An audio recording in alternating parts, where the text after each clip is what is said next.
Partnerships are delicate, Mr. Ryan. Sometimes they end violently. We are compromised. Oh my God. There's a very real scenario where we don't get out of this alive. Where is she?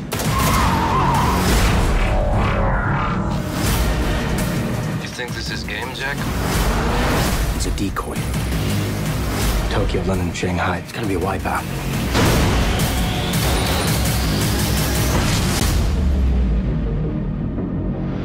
Welcome back to Kermode Uncut. I want to show you something. If you look very carefully, you see this? See this here? This is grey hair. And I have this because I recently turned 50.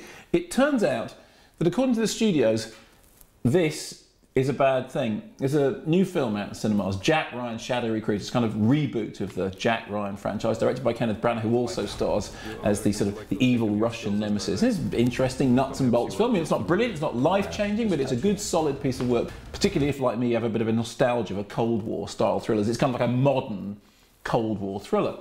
And the interesting thing about it was that they cast Chris Pine in the lead role as Jack Ryan because they were kind of worried about getting the younger viewers to kind of connect with Jack Ryan, people who were too young to remember Hunt for Red October or Sum of All Fears or the Patriot Games, for example. So the film opened in the US and did perfectly decent business. Not bad business, but, you know, not blockbuster, but pretty good business. However, there was a news story on the Monday after the opening weekend that said this. The studios were very worried. And the reason they were worried was because it turned out that a third of the audience was aged 50 or above. And this was somehow seen to be a negative thing. Like, the young people weren't making up the whole of the audience. There were people in the audience who were old. Now, whilst I understand that movie studios are endlessly chasing the teenage dollar, what exactly is the problem with a third of your audience being aged over 50? I mean, you look movies from recent years, The King's Speech skewed very, very old. Older audiences went along to see it. That's one of the reasons why at the end of the film people burst into spontaneous applause. Many of the people who went to see The King's Speech actually hadn't been to the movies since it was considered the right thing to applaud at the end of a film, or indeed stand for the national anthem. You look at Best Exotic Marigold Hotel. That was a film whose box office was largely buoyed up by the over 50 audience, by what is referred to as the grey pound. Now, in the case of the new Jack Ryan movie,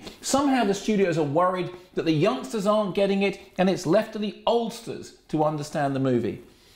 This is a very new phenomenon. It never used to be the case that cinema was largely the domain of teenagers. In fact, in the great days of cinema, the golden days of cinema, audiences of all ages would go to the cinema and they were all seen as equally important. Nowadays, it seems, everyone is chasing not just the teenage vote, but the teenage male vote, which is particularly odd because in the golden days of cinema, women's pictures, as they were called, were far and away the most financially rewarding films. You know, I don't mind anyone going to the cinema as long as they don't use their mobile phone, as long as they behave properly and don't eat really loud popcorn. And you know, the section of the audience that's least likely to do any of those are the over 50s. Hollywood, when we turn out to see your film, be grateful. Don't complain. It's unbecoming. Wow. It's magnificent.